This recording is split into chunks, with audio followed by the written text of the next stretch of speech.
All right, great. Well, it's 4:01. Why don't we get started? Other folks will surely be trickling in.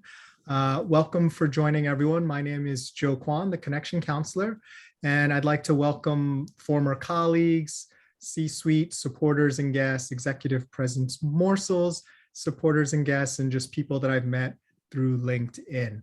So what are we going to cover today and how are things are going to go? Let's just get everyone situated while the rest of the guests come in. So first of all, full disclosure, this session will be recorded and I will post and share the recording with all of you. So if you don't want to take notes, you can just relax. You'll have the full recording just like you're seeing now after the presentation wraps up. Second, I love to ask questions. I'm very curious. I love to learn from you. So I will be asking you questions throughout and I will be calling on people. So if you don't want to answer, that's fine. You can just pass. But if you are engaged and participate, I tend to notice that I learn a lot better when I actually ask questions, answer questions. So please be prepared to unmute if you're okay with that. And finally, in the messaging you may have seen out, there will be a free course available. So free copies of my course, as well as a PDF electronic copy of my book, Unlock Your Executive Presence, Feel Like a Boss.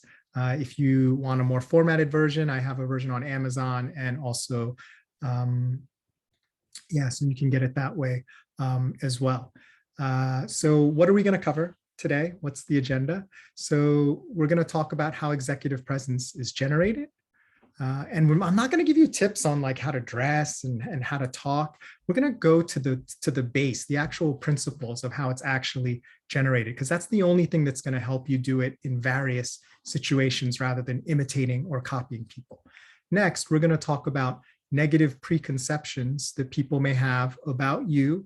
And it depends on the context you're in, because in some contexts, there will be no negative preconceptions, in others, there will be. Doesn't matter. We're going to talk about how you can use skills to overcome that. And finally, authenticity. It's such a polarizing word. Some people are so sick of hearing about authenticity and other people are like, oh, authenticity is my superpower. Well, in any case, we're going to talk about how to make it an asset instead of a liability. So the first thing I want to do to get us started thinking about this is think about a time where you really wanted to be, and maybe you worked really hard to be, but you were not picked, right? This could be on the playground. It could be in the classroom. It could be in the office or boardroom. It could be volunteering for something at your local house of worship or a community service or nonprofit leadership position. You raised your hand to be picked and you were not picked. And think about the way that felt and how wouldn't it be great if you could really understand how to make it more likely for you to be picked rather than someone else to be picked because someone was picked. And the tricky thing, and something that it's gonna be a theme throughout today, is it can be difficult to figure out why you weren't picked because there are two things going on, right? There's two streams. One, there's skill and your ability to communicate that skill. So that falls kind of in the executive presence area. And the other is luck. And part of luck could just be what people expect for the person who's going to be selected, right? So let's say you're a really great basketball player, but you're short, right? Until people see you play, you may not get selected because the preconception is that you're short. So why would I pick you? And that's luck, right? You didn't want to be short or not be short. You were just short. So that is something that's lucky. And in other situations, that same trait, being short, could actually be to your advantage. So it's dynamic. It's not like one thing is always good or one thing is always bad.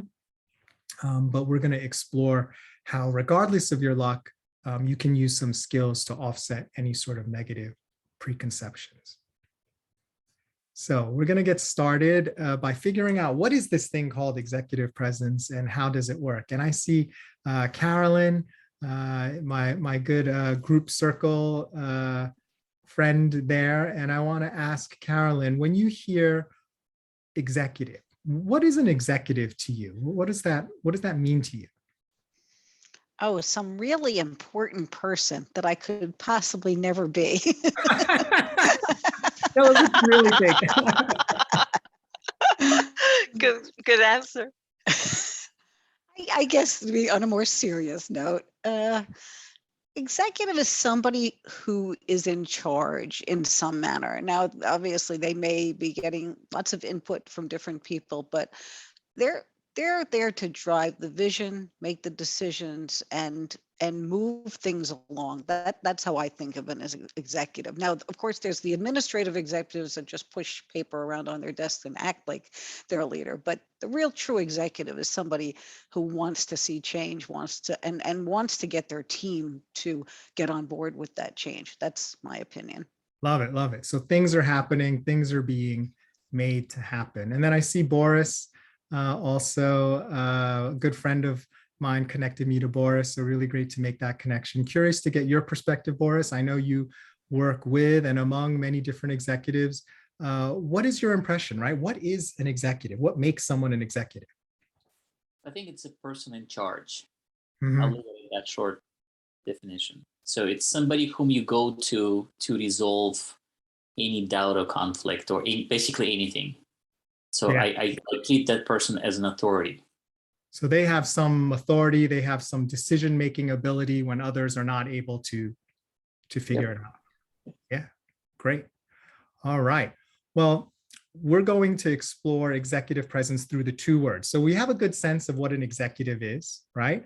And I would summarize both Carolyn and Boris and my thoughts on executive as someone who carries things out, who gets things done, right? The word executive comes from exequi, which means to carry out. That's the root of the word. So you get selected as an executive because you're getting stuff done, right? To not to get overly technical about it. Now, executive presence has two parts to the word. It also has presence in it. So presence is I think is a little bit more obvious, but maybe not. So let me ask David Beaumont. We just had a great chat a couple days ago. When you hear presence, what does that mean to you that someone has presence or you feel a presence? That it can, first of all, can you hear me okay? Yeah, you sound great. Okay. Presence to me means you are there, you're available. Presence to me means that you're attentive to what it is that I'm speaking about or what I'm saying. It just means that you are not obstructed by whatever external things might be going on. If I'm in your presence, then it's me and you. It's like a one-on-one, and I'm in tune to what you're talking about or saying or discussing. Yeah, so you really feel that that person is there with you rather than off somewhere else. Correct. Yeah. And let me ask Aaron. I'm so glad to see Aaron, and it's been a while since we had a chance to chat. Do you have to do anything in particular to be present? Do you have to say anything for people to sense your presence? Oh, hey, Joe. Aaron? Good. It's good to be here. I think, yeah.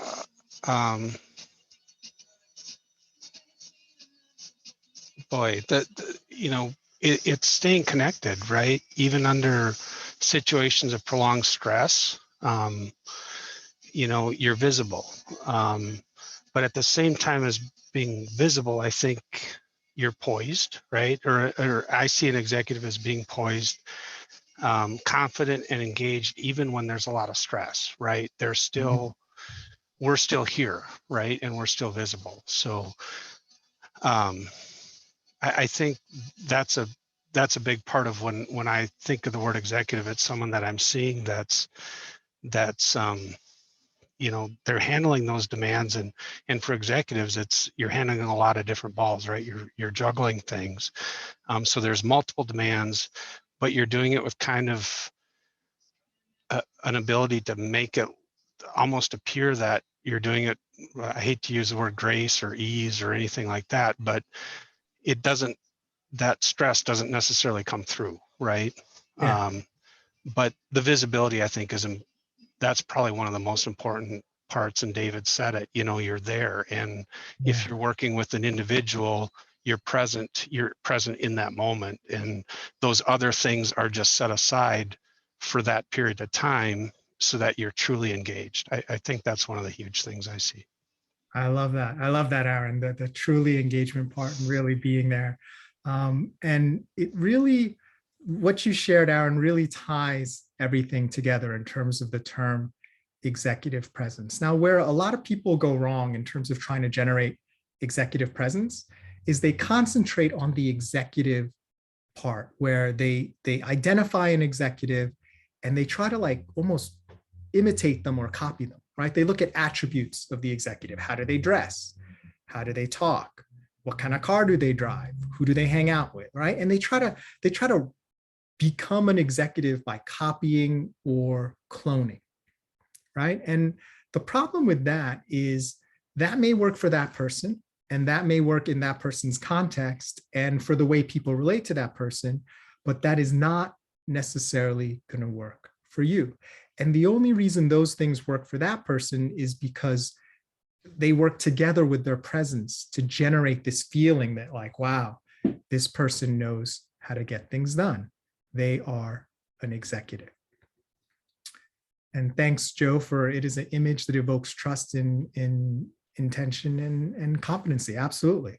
So the definition I like to use, and I feel like once you understand this definition and you see executives, you'll be able to perceive a little bit better why others see them or feel them as an executive. And you'll see why some people are executives, but they're not perceived as having a lot of executive presence. Because being an executive doesn't mean you have executive presence. It just means you are an executive, right? So executive presence is the ability to inspire confidence that you can lead well in a given situation. I'll say it one more time. Executive presence is the ability to inspire confidence that you can lead well in a given situation. So I see Umberto there, served with him on the Alpha board and, done lots of great things together at KPMG. Umberto, I would love to ask you, in terms of inspiring confidence, what do you need to do to inspire confidence? What makes you feel confident in one person versus the other?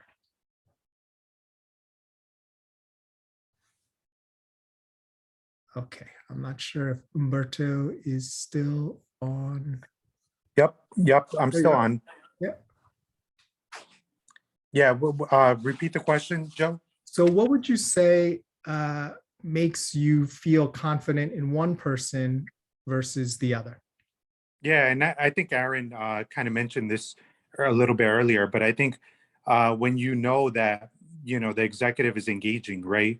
Mm-hmm. When they are able to provide, clear guidance, clear solutions, or even, good feedback, right? And you understand that, they took the time to listen and be engaged with you. I think that, puts a lot of confidence and trust into that executive. Yeah, I love what you shared, Umberto. And it really points out one of the key sort of differentiators in terms of thinking about executive presence. And these are what I like to call the 6 degrees of executive presence. These aren't the only degrees of executive presence, but I feel like they're kind of major ones that most people would agree on. And the key here is, as Umberto pointed out and illustrated, executive presence comes from how your state of being, right? That you're, and I know other people mentioned being engaged, right? These different states of being, like being proactive, right? Not waiting for a problem to happen, but figuring out how to fix things and not just sitting back and waiting to see what happens. Being resolute, right? You make a decision, it's the right one, it's unpopular, people are griping, but you still know it's the right one. Do you flip-flop or do you stay with what you know is the right decision? Equanimity, which is another fancy way of saying cool under pressure. So as you read these 6 degrees of executive presence, these states of being, think about an executive that you think has executive presence and how at different points where their leadership was called upon, they may have brought these states of being to what they were doing. Stillness is another great one, right? Are they running around so much that they can't figure out what's going on, just being active? Or do they stay still until it's time to jump into action and do powerfully exactly the right thing? Engaged, love this one, right? Because I'm the connection counselor. Are they engaged with their teams? Are they engaged with their clients? Are they engaged with what's going on in the world? And finally, it's hard for people to have confidence in your ability to lead if you don't have confidence in yourself. So I see we have Lei here on the call as well, and had a wonderful conversation with her a few weeks ago. She's a very inspiring individual. So Lei, I would love to ask you, when have you noticed one of these states of being or another state of being that really helped in a leadership situation, that helped people understand that, like, wow, this is the person that we should follow? Hey, Joe, would you mind repeat the question again? Sorry. Yeah, I was saying, if you see the states of being there, proactive, resolute, cool under fire, stillness, engaged, confidence, or any other state of being, like the way you come into a situation, when have you seen this really make a difference in terms of people trusting a leader, your leadership, or maybe you trusting another leader?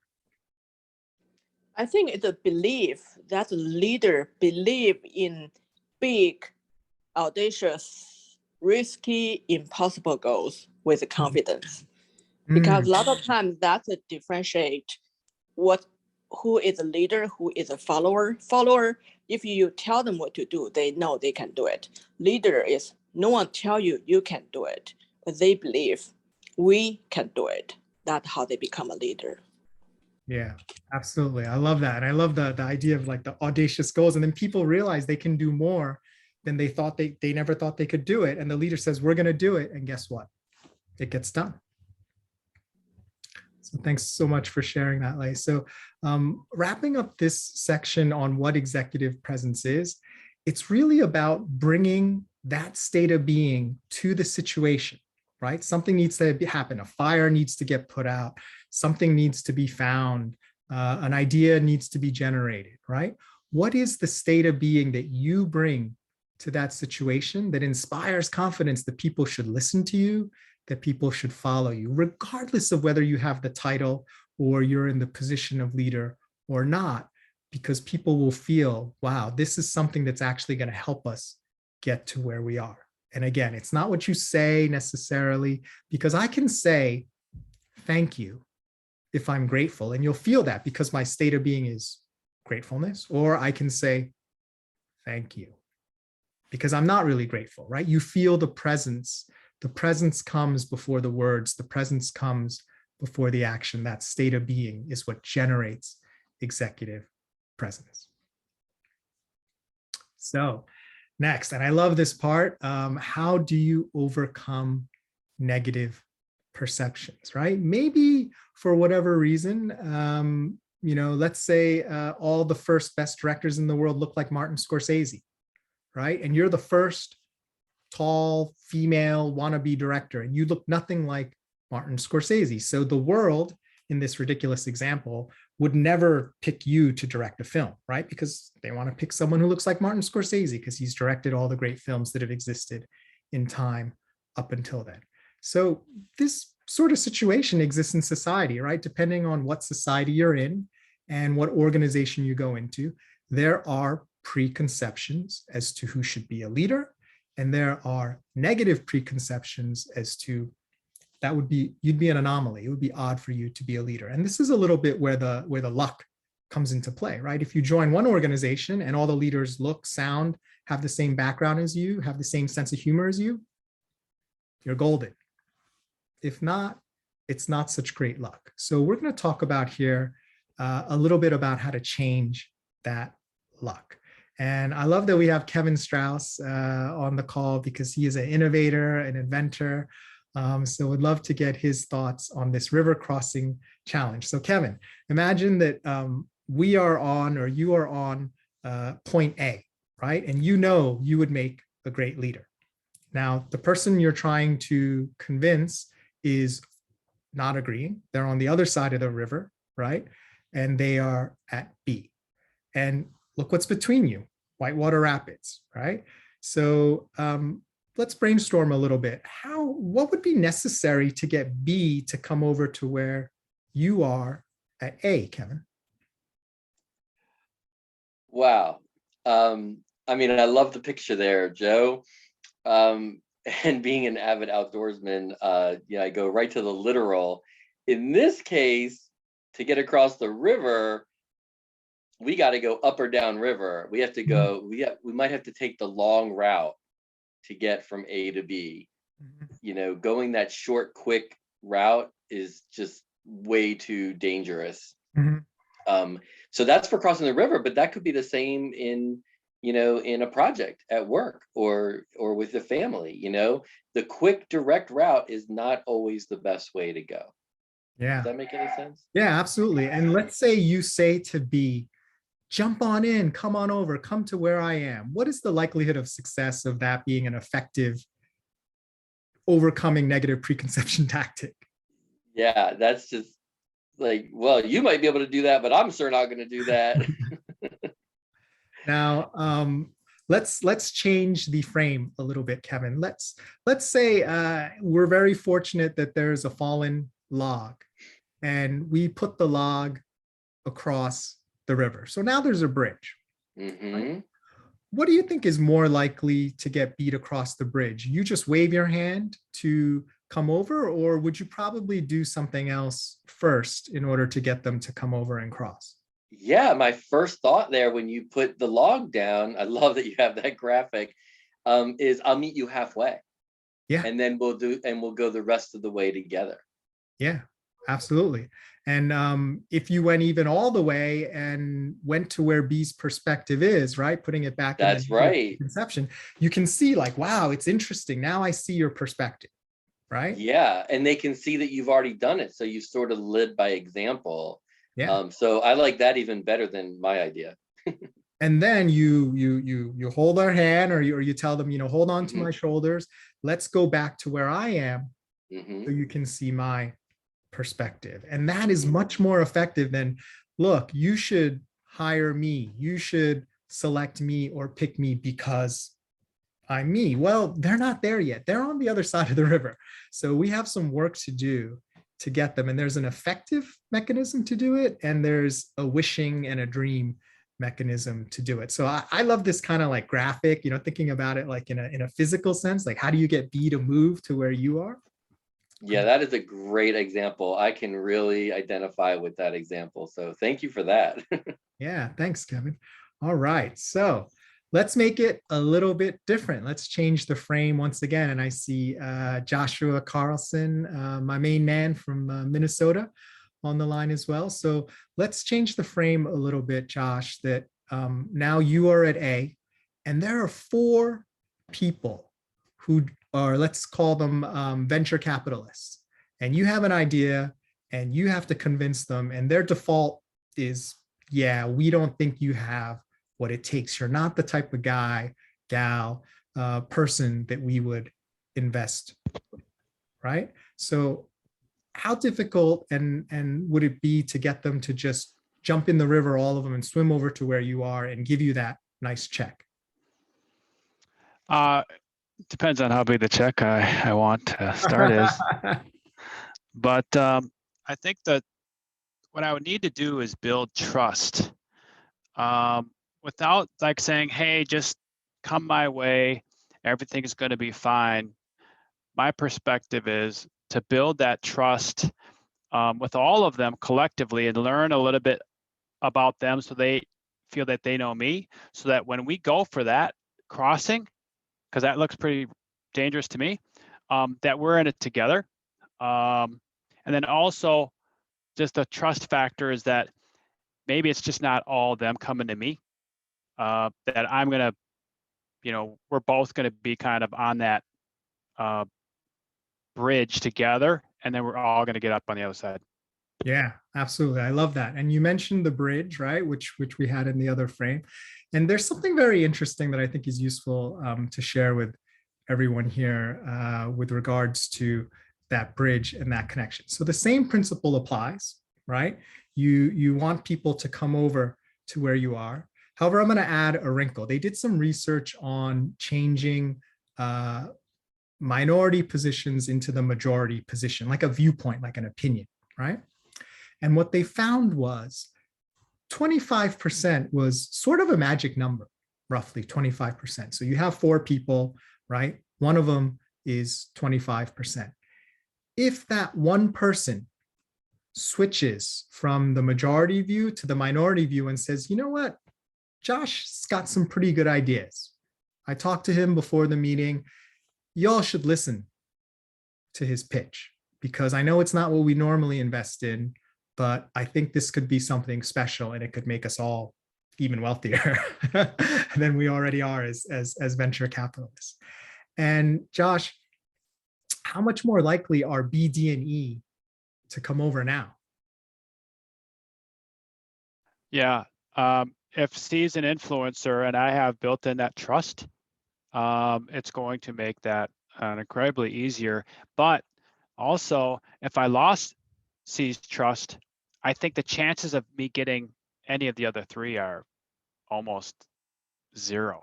So that first interaction, I think, is probably critical. Yeah, yeah. So the way I like to think about this in a leadership perspective, in an organizational perspective, there will be situations where you're going into a room and people are deciding and picking between you and someone else. Or there will be situations where maybe you're not in the room, but you know there are 4 people in the room who are going to deciding whether it's you or someone else. Now, the right question to ask yourself is, 1, do any of those 4 people actually know who you are? Right? Do they have a sense of your ability? Because not to overdo the tree analogy, but if like a tree falls in the forest and no one is there to hear it, does it make a sound, right? If you're the best employee, but no one actually knows what you do, are you eligible for a promotion? Is anyone going to be looking to promote you or give you more opportunities? So what I always like to encourage people to do is don't wait to find out, right? Stack the deck. Figure out who those people are, right? Do you have the ability to get to know them, to develop some rapport, to show them all the great things that you do before the decision is made? So one or more of them can be your sponsor and influence the others maybe to overcome what may be a negative preconception, because maybe what Josh is proposing has never been done before. Maybe they don't like people who are from Minnesota, right? Maybe they're from like the West Coast and they're like, we don't invest in Midwest inventors, right? So stack the deck. Don't leave it up to chance. Don't think that just because you have a great idea or because you're loyal or a hard worker, that others are immediately going to throw away their negative preconceptions and say, well, yeah, of course we're going to give it to Josh because he's got this great idea from the Midwest. Stack the deck. Okay, so now we are going to go to our third and last topic before we open it up for questions on authenticity, a very polarizing kind of word, I think. Some people love authenticity as a superpower, and other people, they're pretty sick and tired of hearing it. And I see we have Joe Santana, a fellow Joe, and Joe and I collaborated in the past. And I know you do a lot of work in the DEI space, Joe, and authenticity must come up a lot. What is your perspective on authenticity and kind of the role of authenticity in people at work and for their success? Yeah, I think authenticity is important, Joe. But I also think that there are degrees of how authentic you are in an organization, and certain behaviors, because of cultural norms and the beliefs of other people, are easier for organizations or leaders in organizations to accept, whereas others, not so much. Some people can be very authentic, primarily because their authentic self probably resonates pretty much with the authentic self of many of the other leaders, right? Mhm. But then there are other people who certain aspects of their authentic self may not be readily resonating with the other leaders. That doesn't mean they shouldn't be authentic, but what it means is that when you go to work, especially when you're building an image, an executive image, and building that trust and so forth, you have to understand your behavior is being interpreted through the lens of that other person. And until they get to know you better, maybe in time as they get to know you better, you can even expose other parts of your authenticity that maybe you wouldn't have in the beginning. But to sort of go in there pell-mell and say, I'm going to let my entire, I'm going to raise my flag and just, let it all hang out. And, they're just going to have to grow up and accept me.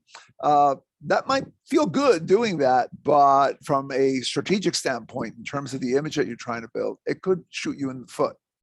Joe, I love what you just said. I couldn't agree anymore. It encapsulates so much of the problem that people may have with this, preaching authenticity. And especially, and you brought this up in your comments, and I love that you did, if you don't fit into the mold of what's considered good authentic, right? What the leaders who are making the choices would do themselves as authentic, well, now you have bad luck, right?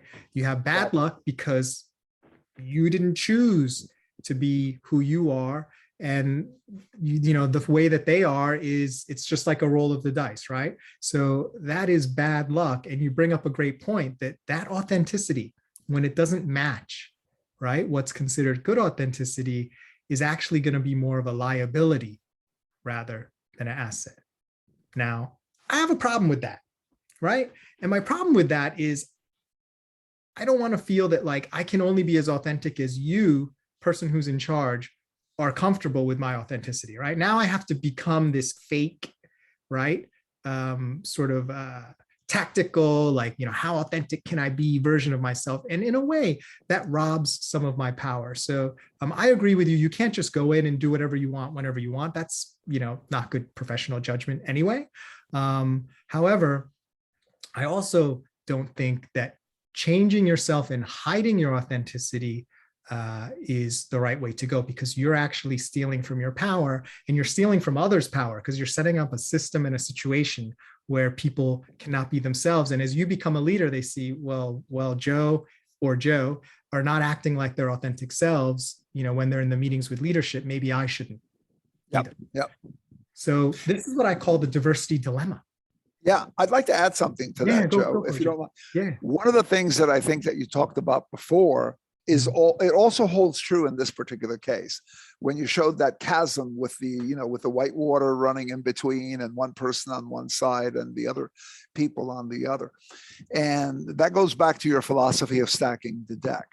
The more that you create one-on-one relationships with some of the people that are inside that group, the more that those people, whether they initially resonate with your growing exposure of your authenticity, may come to see like that part of you as being, not a liability, but probably even an asset that is part of your superpower, right? And eventually they become your advocates. And if they have the influence and standing with the other group members, they become your advocates. They're the ones that tell the other group, hey, Joe Santana's coming in, and half his hair may be green and the other half may be blue, but his ideas are just brilliant, Yeah. And once you get past that, man, this guy's going to make us tons of money, right? So it's kind of again, goes back to what you said before about stacking the deck and making sure that you kind of work the room before you get into the room. Yeah, Joe, I love that. We're exactly on the same page. So let's see let's develop that a little bit further, what Joe's talking about, and see what Sundubu, which roughly translated is spicy soft tofu stew. This is one of my favorite dishes. My wife Heather makes delicious Sundubu. Let's see what this can teach us about authenticity as an asset versus a liability and how we solve the diversity dilemma. Okay, so you all remember when we used to go into work and there was a kitchen, right? And people would bring their lunch. Some people would bring their lunch and they would heat it up in the microwave or the oven or however you're set up. Now let's imagine you go in and you've discovered Sundubu, right? And I'm going to tell you right now, if you haven't had it, it doesn't smell like Italian food. It doesn't smell like normally what you would smell in a continental cuisine, fine dining restaurant, right? Tastes delicious, and you may or may not like the taste, but the smell is not what you would typically expect. You're heating up Mexican food, Italian food, French food. It doesn't smell like that, right? So most people that I work with, maybe that you work with, unless you work at a Korean company, are not going to be terribly pleased when they smell these wonderful odors coming out of the pantry. So imagine you have just discovered this and you love it. You can't get enough of it. Authentically, you love it, whether you're Korean or not. You learn how to make it. You bring the leftovers to work and you heat it up and you're so excited, right, to have this. Now, the twist here is it's your first day at work. Nobody knows you, right? And you figure to yourself, well, I'm just going to have this because this is what I would eat at whatever job I was at or if I was at home. So you heat it up. It's 12:30. Other people come to the pantry and they look at you like you have two heads on, right? Oh, so rude. Why are you heating this up here? Just eat this at home. That's weird. Like, why are you eating that? And you can imagine that reaction could happen and you wouldn't be shocked by it. And some people, myself included, may be hesitant to bring in something that smells like this that a lot of people that I work with are not going to be particularly pleased by, right? Versus heating up pizza. Now let's switch it for a second.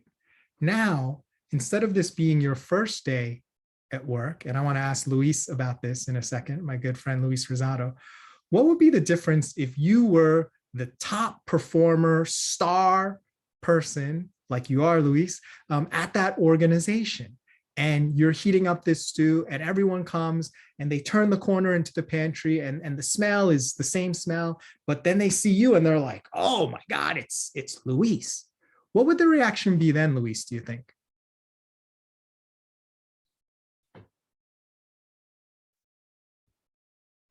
Joe, I don't see Luis on.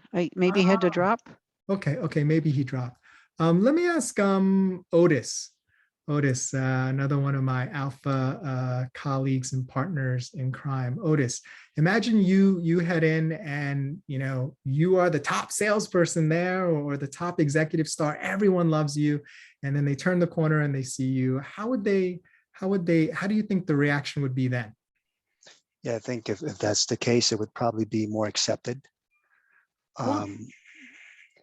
Just because of, in their eyes, what you represent, I guess, in the company. Some of those individuals, we spoke about presence at the beginning, right? And they may look at you as someone that's influential, someone that's empowered, and they might not, even if they feel that they're bothered by the smell, they may not necessarily demonstrate it just because of potentially I guess the way they view you. Yeah, absolutely right, Otis. And it's curious, isn't it, Otis, that the smell is the same, right? Certainly. The food is the same, but the reaction is very different, very different. And that's part of the diversity dilemma and how you kind of crack the code of authenticity. I like to call it cracking the code. And the code, and we've touched on this earlier, in the discussion, is connection, right? When you have a deep connection with people, when people trust you, when people look up to you, when they're inspired by you, when they depend on you, right? Your authenticity becomes an asset, right? Because you're this great person and this is some special different thing about you. And it actually makes it easier for me to think about you and remember who you are, right? Versus I don't know you. And now you're doing this thing that is very unfamiliar to me. Well, guess what? You're not going to get the benefit of the doubt. And your authenticity, because of bad luck, because your authenticity is not my authenticity, is going to be a liability. And I'm not here to tell you what's right or wrong. I'm here to share that that's what is, and that you get better results when you are connected to more people. And really the only point that I want to make on this is the more connection you have with more people, the more your authenticity powers up what you do, versus people either perceiving it or perhaps using it as a liability, right? Joe's going to have some Sundubu. That's great. I cannot be held accountable or liable for any stomach problems you have. It's very spicy. You're very convincing. You're very convincing. I'll have it first, and then I'll try to get my wife Eileen to try it. Great.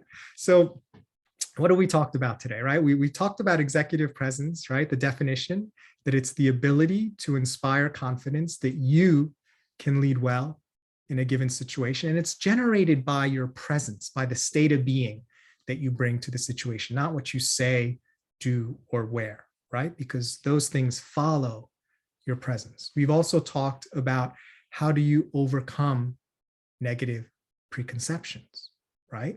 It's by connecting with people and doing what's necessary to get them to move over to your side. And sometimes people can be an agent of yours, right? So if there's a group of people and you can get 25%, 1 out of 4 is a good way to think of it, on your side advocating for you, you can stack the deck and get better results. And finally, in terms of authenticity and the diversity dilemma, when you have connection, authenticity becomes an asset. It becomes that superpower that all these trainings are talking about. When you don't have connection, I guarantee you that authenticity, especially when you're not in an environment, when you have bad luck where your authenticity is not the normal authenticity, will become a liability. So thank you all for your attention. I just wanted to leave a couple minutes open for questions. So I'm happy to go till the end of the hour. If anyone has any questions, you can either put it in the chat or you can just unmute and ask a question. So I'd love to get any questions from folks. Hey, Joe, I have a question for you. Sure. Just to kind of open up. I have 2 questions for you. Yeah, go for it. One is just one of style. How did you get those slides inside your background? Because I love the way you did that. I think it's a wonderful presentation mechanism, especially on Zoom, because it's almost like you're here as the speaker and your slides are over on the corner here, as opposed to you get thrown into a little box and then all you see is the big slides. You can tell me about that later if you want. But the other thing that I wanted to talk about with you is, next week when you and I talk, one of the things that I'm going to be talking to you about is this whole idea of being a trusted advisor. And I think this is tied very tightly with executive presence, because you don't necessarily need to be the executive in some cases in the beginning. In fact, it probably helps on your path toward becoming an executive to become the trusted advisor of executives and CEOs and other people. And my question is, do you see it as being kind of the same process?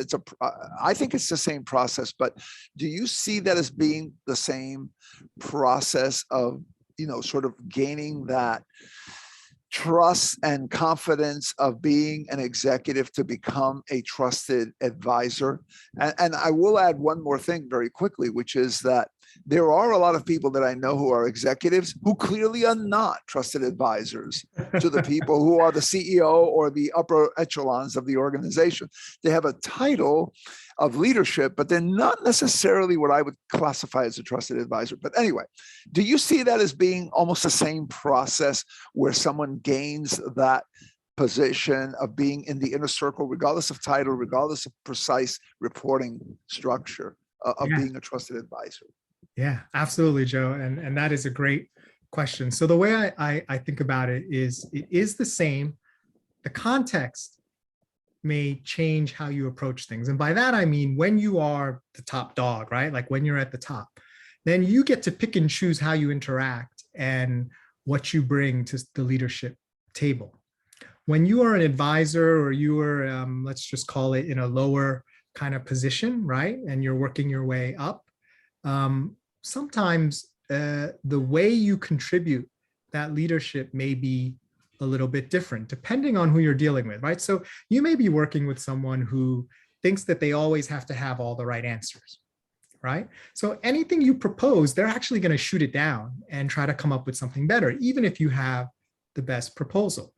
So for someone like that, I would say if you had executive presence, instead of telling them what to do, you might ask questions that lead them to the solution, right? Or you may ask others who then propose the thing, and then they respond differently because it's their peer and there's not an advisor.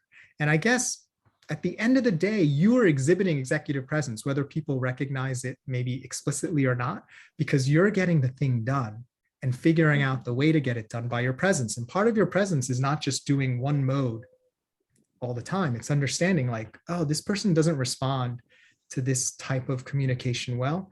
What can I do, or what different state of being can I bring that is going to be effective and move the needle or move the ball? And then people will be like, wow, we got to have Joe Santana in these meetings, because when Joe is there, things happen. Doesn't matter how you did it, but you made it happen. Yeah, that's a great point. Thank you. Thanks, Joe. Sure. Hey, Joe. Hey. This is Jonathan Scheich here. Hey, Jonathan. Hey, a very good presentation, by the way. Thank you. Listen, you asked for questions, and I do have one. Mhm. I recently started a new job and a new position, so this comes at a very, very good time. Yay. What additional tips, if there's anything else that you could share about being a newcomer, either from you or from the group? You know, I'm open for advice to establish your executive presence at a new place from the get-go. Yeah, so a couple quick and easy tips. So the first is to resist the urge to make yourself so innocuous that no one remembers you or thinks anything about you, right? So you definitely don't want to go in there guns blazing and say, I do this and I do that, and this is what's important to me, and then overload everyone with, you know, how you think the world should be. But by the same token, if there's nothing interesting about you, if there's nothing memorable about you, if there's nothing specific about you, then you in effect are nobody, right? You're just corporate random person, right? Versus you're the guy who likes this football team, or you're the guy who always eats sushi for lunch, or you're the guy who, you know, loves Toastmasters. You're the Toastmasters guy, right? So don't be afraid to open up and share, you know, with your professional judgment, things that are authentic about yourself, because it'll help people, one, connect with you, and it'll also make you more memorable in terms of your brand. Even if they don't like what you like, they'll be like, oh yeah, that's the guy who likes the team that I can't stand. Okay. And then the other thing I would say when you're going into a new place is a lot of people are going to tell you what they want, right? What's more powerful is when you understand what they need, right? Because the want is an expression of the underlying need. So when you can talk to people, get to know them, observe things, ask questions, when you understand why do they want that?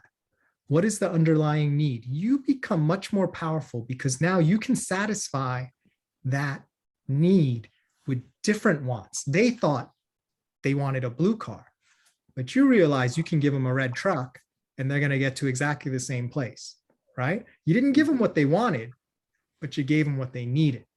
And that, to you know, use Joe Santana's earlier example, will make you a truly effective advisor and someone that they seek out, that they invite to meetings. You know, we got to get Jonathan in this meeting because he brings the best ideas. He helps us move things forward, even if they don't understand why. But that's really what you're doing. You're giving them what they need and not being confused or fixated on what people say they want. Does that make sense? Total sense. Thank you very much. I will put those two in practice, actually. Thank you. Great. we have time for just one or two more questions. Anyone else have a question? I see Shamari on the line. Thanks for joining, Shamari. I see Julia. I think you have a hand up. Paula, I think, has her hand up. Paula Porto. Thank you for that, Joseph. Thanks. Well, real quick here, I think that it will be challenging to think how the executive present is shift by this virtual way of working that we are immersed, because being in an office, sharing a space with people, leave you room for play with your physical presence, the way you walk, the way you talk, the opportunities you have to see others and jump in the middle of a conversation and vice versa. Now we are, most of us, in our homes with a given environment, sometimes unwillingly noses from family, etc. So I think that there's an extra layer of complexity on how to rethink that executive presence in a virtual world.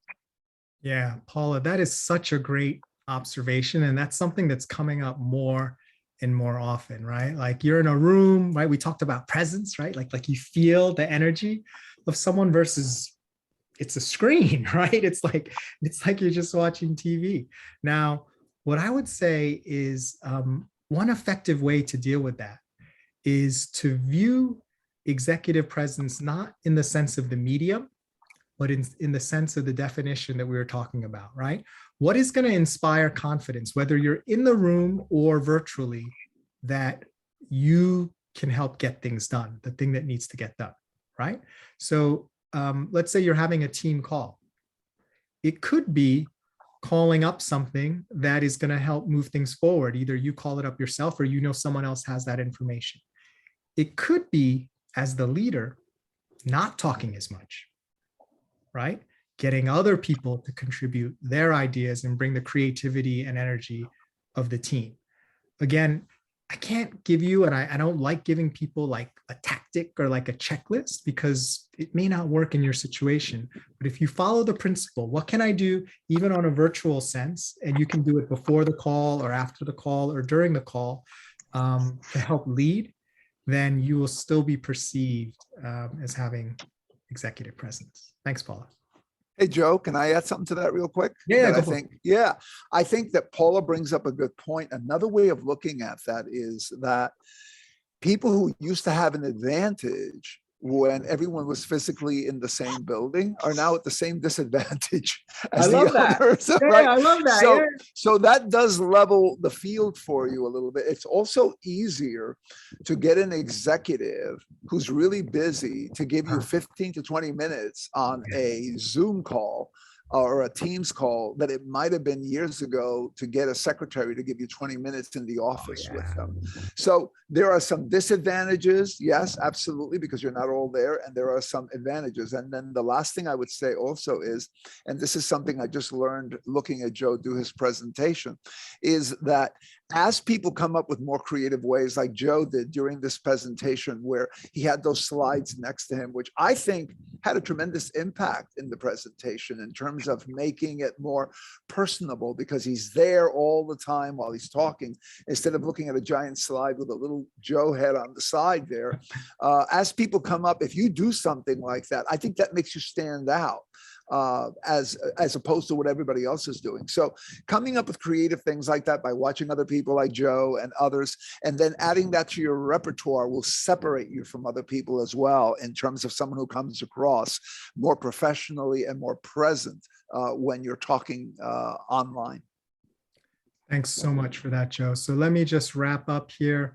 I put in the chat the name of the software I'm using. It's free for limited use, or you could pay for it. I don't get any sort of commission or anything, but it's called It's a great software, annoying name, but check it out. I put the link there. Play around with it if you like. And if you enjoyed and got value out of today, happy to announce I'll be doing these on a monthly basis, trying to deliver topics that will really help you in 2022. The next one, I can't wait, is dealing with an insubordinate subordinate, and how to do that with executive presence, and how to do that with grace, and how to do that to continue to have a strong relationship while dealing with the challenge and the problem in a positive manner. So thanks so much. I'm Joe Kwan, the Connection Counselor. If you have any questions, would love for you to reach out to me. If there's others you think that could use this information, either people or organizations, please let me know and would love to have a conversation. So thanks everyone and have a great rest of the Thursday. You too, Joe. Thank Take you. care. Thanks, Bye-bye. Joe. Thanks, Joe. Thank you. Thanks, Joe. Bye.